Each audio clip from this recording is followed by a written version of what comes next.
عابد شخص اور کنواری عورت۔ بیان کیا جاتا ہے کہ بنی اسرائیل میں ایک عابد رہا کرتا تھا۔ اس زمانے میں کوئی عابد اس کے جیسا نہ تھا۔ اس وقت میں 3 بھائی تھے اور ان کی ایک بہن تھی جو ابھی تک کنواری تھی۔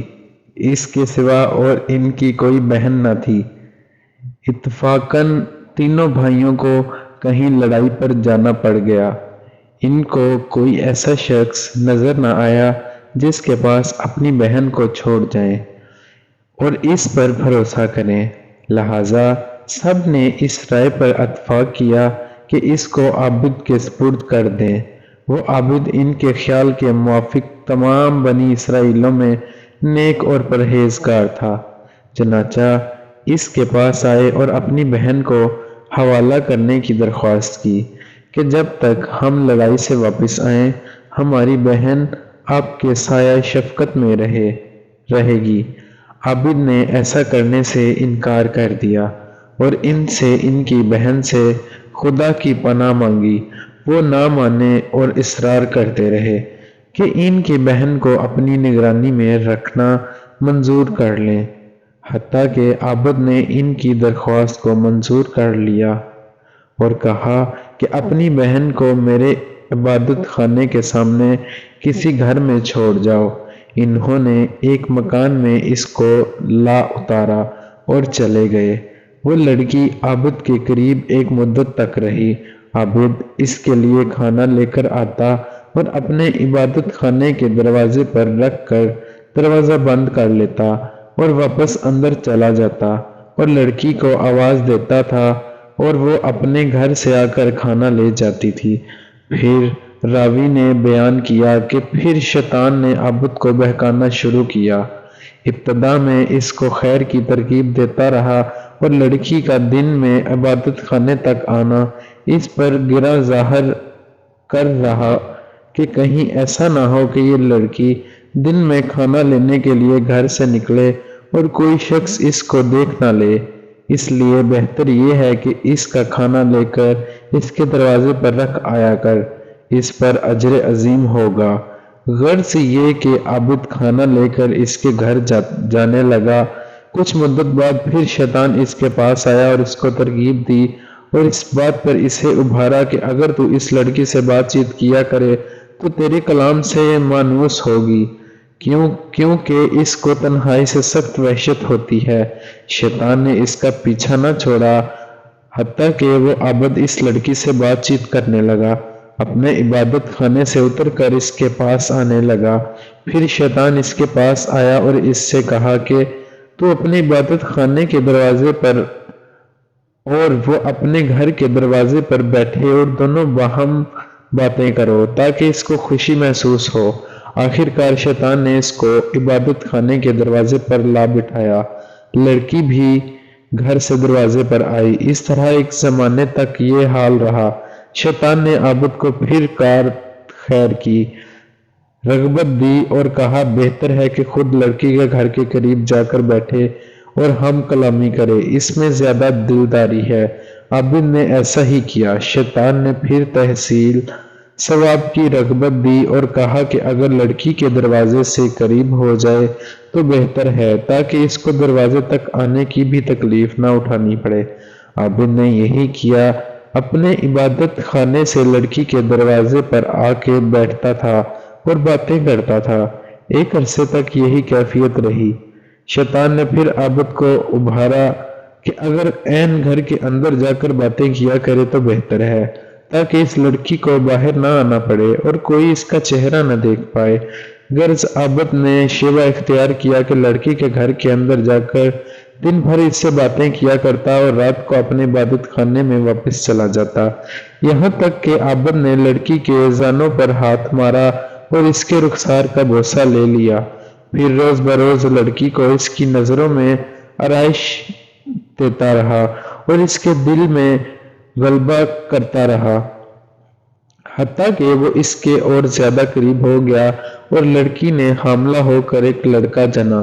پھر شیطان عابد کے پاس آیا اور کہنے لگا کہ اب بتاؤ کہ اگر اس لڑکی کے بھائی آ گئے اور اس بچے کو دیکھا تو تم کیا کرو گے؟ میں ڈرتا ہوں کہ کہیں تم ذلیل نہ ہو جاؤ، وہ تمہیں رسوا نہ کر دیں، تو بہتر ہے تم اس بچے کو لو اور زمین گھاڑ دو۔ یہ لڑکی ضرور اس معاملے کو اپنے بھائیوں سے چھپائے گی، اس خوف سے کہ کہیں وہ نہ جان لیں کہ تم نے اس کے ساتھ کیا حرکت کی۔ عابد نے ایسا ہی کیا اور لڑکے کو زمین میں گاڑ دیا۔ پھر شیطان نے اس سے کہا، کیا تمہیں اس بات پر یقین ہے کہ یہ لڑکی تمہاری ناشائستہ حرکت کو اپنے بھائیوں سے پوشیدہ رکھے گی؟ ہرگز نہیں۔ تم اس کو بھی پکڑو اور ذبح کر کے بچے کے ساتھ دفن کر دو۔ غرض اس عابد نے لڑکی کو ذبح کیا اور بچے سمیت گڈھے میں ڈال دیا۔ اس پر ایک بھاری پتھر رکھ دیا اور زمین کو برابر کر کے اپنے عبادت خانے میں جا کر عبادت کرنے لگا۔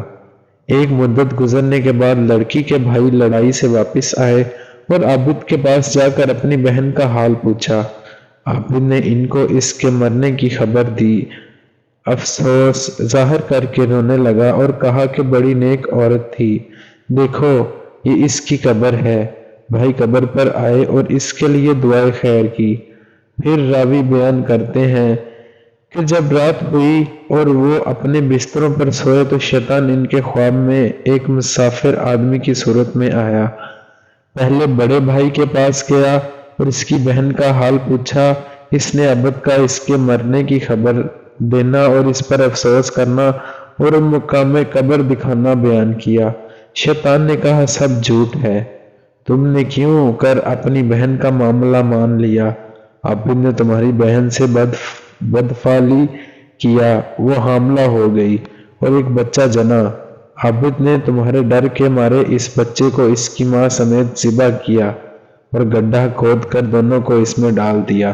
شیطان نے مزید کہا، جس گھر میں تمہاری بہن تھی اس کے اندر داخل ہونے میں وہ گڈھا داہنی جانب پڑتا ہے، تم چلو اس گھر میں جا کر دیکھو، تم کو وہاں دونوں ماں بیٹے ایک جگہ ملیں گے، جیسا کہ میں تم کو بیان کر چکا ہوں۔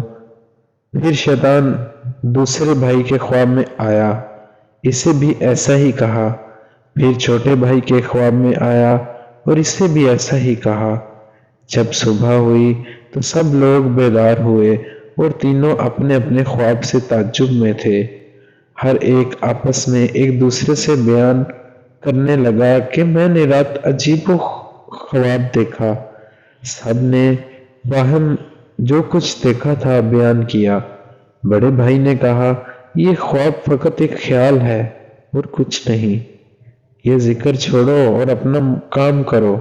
چھوٹا بھائی کہنے لگا، میں تو جب تک اس مقام کو دیکھ نہ لوں گا باز نہ آؤں گا۔ تینوں بھائی چلے جس گھر میں ان کی بہن رہتی تھی۔ دروازہ کھولا اور جو جگہ خواب میں بتائی گئی تھی اسے تلاش کیا، اور جیسا ان سے کہا گیا تھا کہ ان کی بہن اور اس کے بچے کو ایک گڈھے میں ذبح کیا ہوا پایا۔ انہوں نے عابد سے کل کیفیت دریافت کی۔ عابد نے اس قول کی، اس فعل کے بارے میں تصدیق کی۔ انہوں نے اپنے بادشاہ سے جا کر عابد کی شکایت کی۔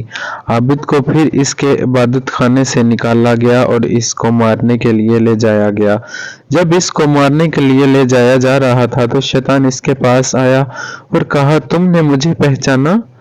میں ہی تمہارا وہ ساتھی ہوں جس نے تم کو عورت کے فتنے میں ڈال دیا، یہاں تک کہ تم نے اس کو حاملہ کر دیا اور ذبح کر ڈالا۔ اب اگر تم میرا کہنا مانو اور تم مجھ کو سجدہ کرو تو تمہیں میں اس سے نجات دلا دوں گا۔ عابد نے سجدہ کیا، خدا تعالیٰ سے کفر کیا۔ پھر جب عابد شخص نے کفر کیا تو شیطان اس کو اس کے ساتھیوں کے قبضے میں چھوڑ کر چلا گیا۔ انہوں نے اس کو اس کے کفر کردار تک پہنچا دیا۔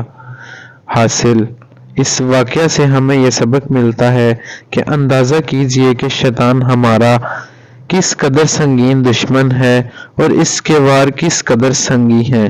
چنانچہ ہمیں چاہیے کہ اس واقعے سے سبق حاصل کریں اور شیطان کے ہتھ کنڈوں سے اپنے آپ کو بچائیں۔ اللہ تعالی ہم سب کی حفاظت فرمائے، آمین۔